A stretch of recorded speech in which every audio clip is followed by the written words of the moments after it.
MBBS admissions के बारे में 3 पॉइंट्स सबसे इम्पोर्टेंट है जो सामने उभर कर आ रहे हैं। ये जो 3 पॉइंट्स हैं वो ये दर्शाते हैं कि एमबीबीएस एडमिशन्स का क्षेत्र तेजी से बदल रहा है।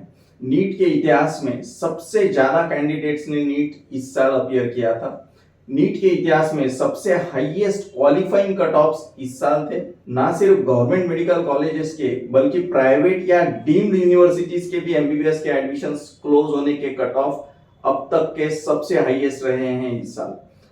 एमबीबीएस अब्रॉड के एडमिशन्स जहां हम शुरू में 3-4 साल पहले बिलो 550 स्कोर के स्टूडेंट्स हम भेजते थे अब्रॉड में, अभी 610 हमारा इस साल हाईएस्ट रहा है कि 610 स्कोर नीट स्कोर वाले स्टूडेंट्स को हमने अब्रॉड में भेजा है। जितने स्टूडेंट्स ने 2024 में नीट अपीयर की उनमें से 40% स्टूडेंट्स 2025 में नीट रिपीट कर रहे हैं और ये ट्रेंड आने वाले सालों में कंटिन्यू रहेगा, इनफैक्ट बढ़ते रहेगा।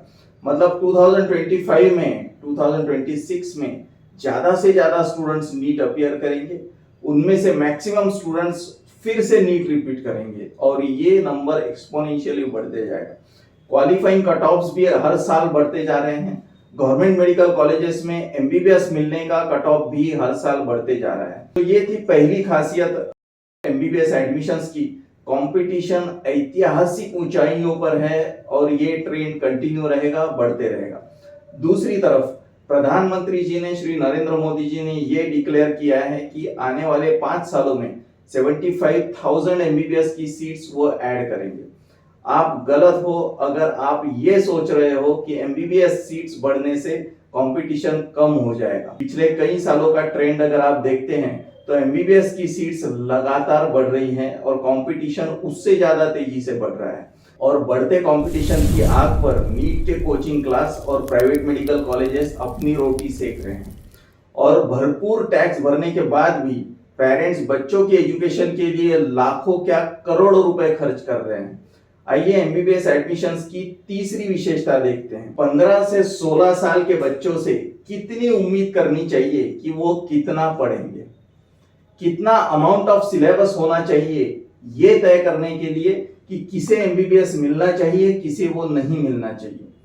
मेडिकल इंजीनियरिंग के लिए जितनी डिफिकल्ट एंट्रेंस एग्जाम्स इंडिया में हैं, उतनी डिफिकल्ट एग्जाम्स पूरे दुनिया में और कहीं नहीं है।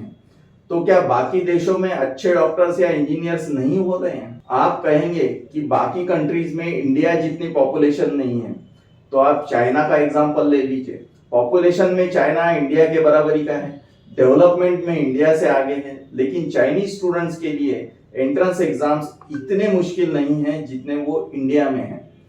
कितना पढ़ाओगे आप स्टूडेंट से, ये तो बता दो। घोड़ों को मार मार कर कितना दौड़ाओगे, कितना दौड़ाया जा सकता है? 100 में से 2 घोड़े जीत रहे हैं, 100 में से 2 ही जीत सकते हैं क्योंकि इतनी ज्यादा सीट्स ही नहीं है।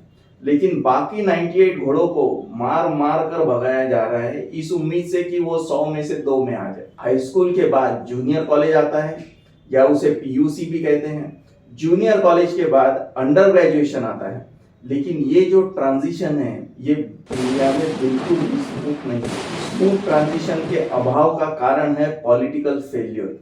पॉलिटिकल पार्टीज रिलीजन के आधार पर जनता को बांटती हैं और जनता को ना समझ है और ना हिम्मत है कि एजुकेशन, हेल्थ केयर चुनावी मुद्दे बन सके।